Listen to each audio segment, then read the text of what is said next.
We're going to run the country until such time as we can do a safe, proper, and judicious transition. So we don't want to be involved with having somebody else get in and we have the same situation that we had for the last long period of years. So we are going to run the country until such time as we can do a safe, proper, and judicious transition. And it has to be judicious, because that's what we're all about.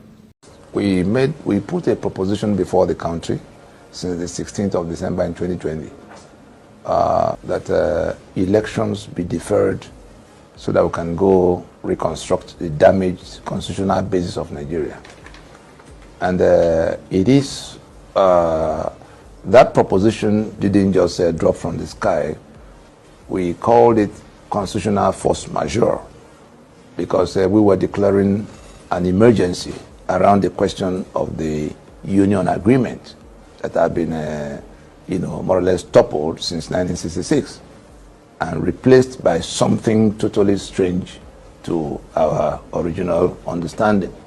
So we've ceased to be a federation, we've ceased to be a secular union, and the Constitution, the one they call the Constitution 1999, that now has turned our lives upside down, is what we are rejecting. And when I say we, the nationalities, the constituent component nationalities, the owners of the sovereignties that are aggregated as Nigeria, who ought to be the ones making their union agreement. Who were the ones who made their union agreement of 1960 that got toppled in 1966, but who have been pushed out of the way by an illicit federal government, the illicit federal government that emerged since 1967, since the truncation of the constitutions, the federating constitutions. You couldn't be talking about a federal government in the absence of a federation. Nigeria, the Federation of Nigeria died in 1967. Told the story of how they came about the document. They said they formed a committee that went around and people wanted a return to 1979 constitution. And so as a supreme military, as the ruling military council, they added and subtracted from that report and passed put forward what they have made out to be called the Constitution of 1999. And that's how we now came to where we came from a federation of 4 regions to 36 states that are now listed in that constitution as the federating units. 704 local government areas that must be financed from the center every month. 68 items of exclusive lists that seize everybody's assets. The oil and gas of Niger Delta, the port of Lagos, and put all the guns in the hands of that illicit federal government that has in turn been hijacked by an ethnic group in the country, the Fulani, who are also now openly, in collusion with the invading Fulani herdsmen that have been adjudged the 4th most deadly terror group on earth by the Global Terror Index, with our commander-in-chief, President, Fulani man, presiding over all of that. And we said, look, we've been having elections since 1999. We had one in 2003, another in 2007, another in 2015, yet another in 2019. What has it added to our life other than degeneration? And you can see where the country has gotten to on all indices.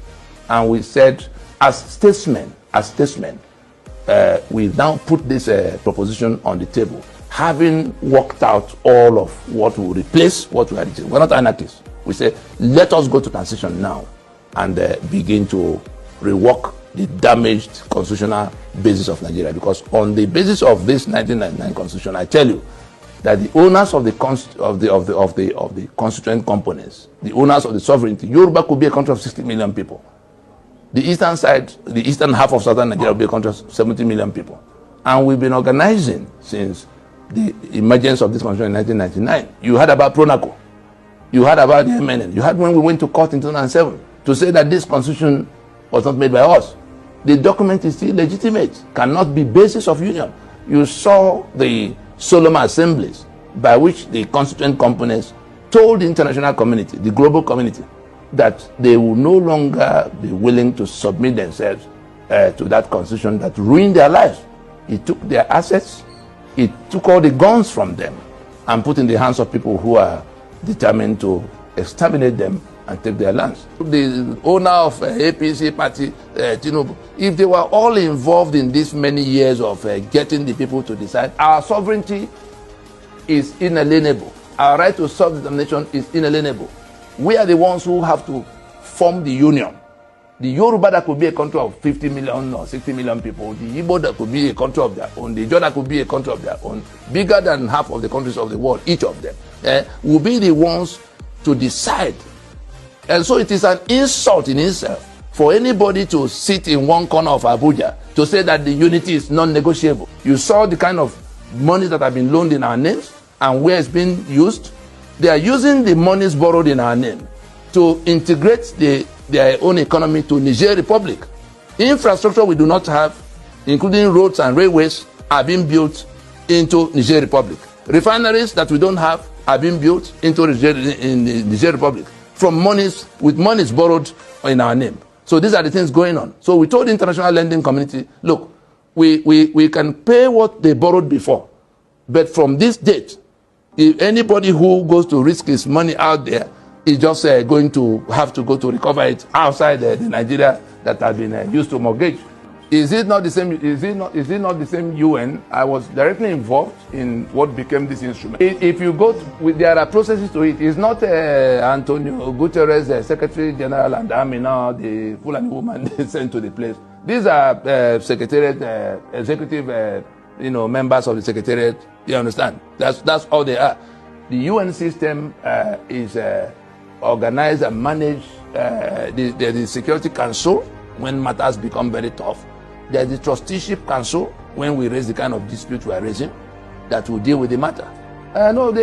When you sit back in your village and hoping that there's a United Nations that will come somewhere, we went into the place, like I hinted you before. We were directly involved. Professor Soyinka, at my request, God bless him for that will go down what he did to be able to help get this thing out of the place. And Kofi Annan, that was secretary at the time, that we had finished Pronaco, and we were thinking of what to do to enforce our consensus without being accused of treason.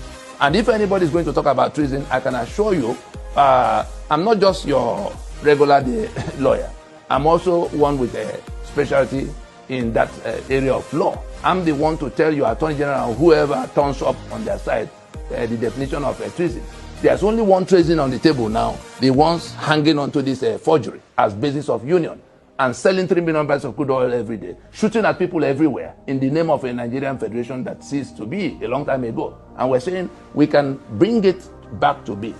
We have a definite proposition, including step-by-step mechanism. We're not just saying let it be done. We also, incorporated and adopted an open memorandum addressed to the president on the 16th of November 2018. The time he went to France to say that the people who are asking for restructuring didn't know what they were saying. They didn't know how they would go about it. And we responded in writing to him an open memorandum titled, Open Memo to President Muhammad Buhari on the restructuring debate. The Guardian newspaper published it on the 18th or so, 2 days after we put it out. The Guardian published on the 18th of November in 2018. Anybody who researches will see. So we then put, it was by that document, which we incorporated and adopted in the proclamation of December 16, that we put step by step. Let nobody say they do not know how to go about it. We put a step-by-step mechanism for undertaking that reconstruction that has become inevitable. If Nigeria does not take advantage of this framework in this period that is available, I tell you, those who are choking are not going to wait to be killed to the last man. They've lost their assets in terms of Nigeria, the constitution that seized their economic assets, the ports of Lagos, the oil and gas of Niger Delta, the bitumen of Ondo, the limestone, and everything in between.